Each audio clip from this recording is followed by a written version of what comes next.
Welcome once again to Kitchen Table Talk with Mark. I'm your host, Mark.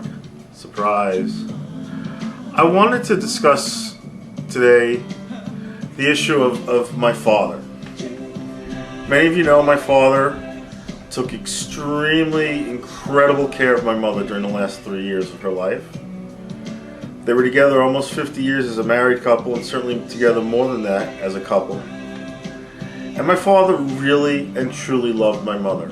I didn't learn this, unfortunately, until after my mother got sick, but he did.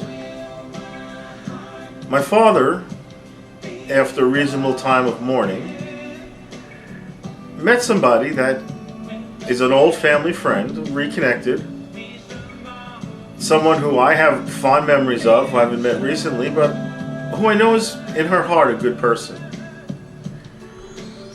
My sister called me yesterday, and she informed me that my father is talking about marrying this woman.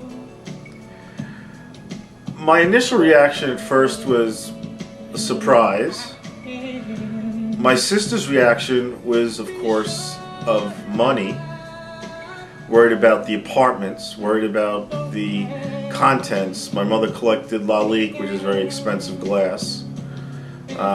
There's certainly none of my mother's jewelry available since my sister got all that. The only thing of my mother's that I would want, other than the wedding band which I have around my neck, of course, my mother bought me a Lalique bowl, which because I'm a Taurus, and my father wears a ring that my mother gave him on their first wedding anniversary that my father has never taken off his finger. That once, and I hope it doesn't happen for a long time, will never come off of my finger. But back to the subject of my father. I thought about it. I was going to call my father immediately yesterday, right after she did. And I said, you know what, Mark, you need to think about it. And I did. And this morning I called my father. And after a night of thinking about it and tossing and turning a little bit and then finally falling into sleep, I woke up this morning with the realization. And I called my father. And right away my father started to get defensive, as is the Dickerman tradition. And I said, Dad, please, Dad, let me speak my piece. And I asked him one simple question. I said, Dad, are you happy? And his answer was, yes, I am. So Dad, like I said to you this morning, and I know you're not going to see this, but I want to put this out there for the whole world. If you're happy, I love you, I want you to be happy. I'm happy that you found somebody that can help you and take care of you. Someone that you can love just as much as you love Mom.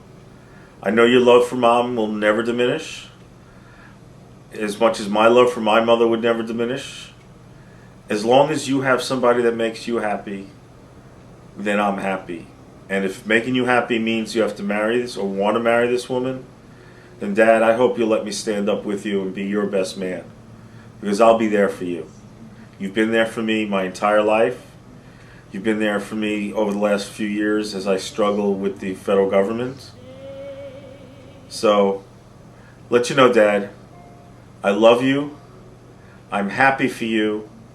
And for all of you that are watching this, give your parents a call and let them know that you love them and that you're happy for them, regardless of what their decisions are. Remember, they were the adults first. And as I said to my father once before, Dad, I may be your child, but I'm not a child, and I'm able to make adult decisions and to come to my own adult conclusions. And my conclusion is this, Dad, I love you, and as long as you're happy, I'm happy. And I don't know how many times I could say that. I could say it over and over again. If for any reason your parents are no longer in this form, in this life, then say a prayer to them. Let them know that you're happy. Let them know that you still think of them and that you still love them, and I don't doubt that any of you do. And for those of you who see this, who are in a constant battle with your parents, well, it's normal, whether you're a teenager, whether you're an adult. But the underlying message to your parents, no matter how much you fight with them, how much you battle with them, how much they approve or disapprove of your lifestyle, they're still your parents. And without your parents, there wouldn't be you. I love all of you, and I want to wish you all only the best. I want to wish you all only happiness. And with that, I'd like to say mahalo, peace, namaste.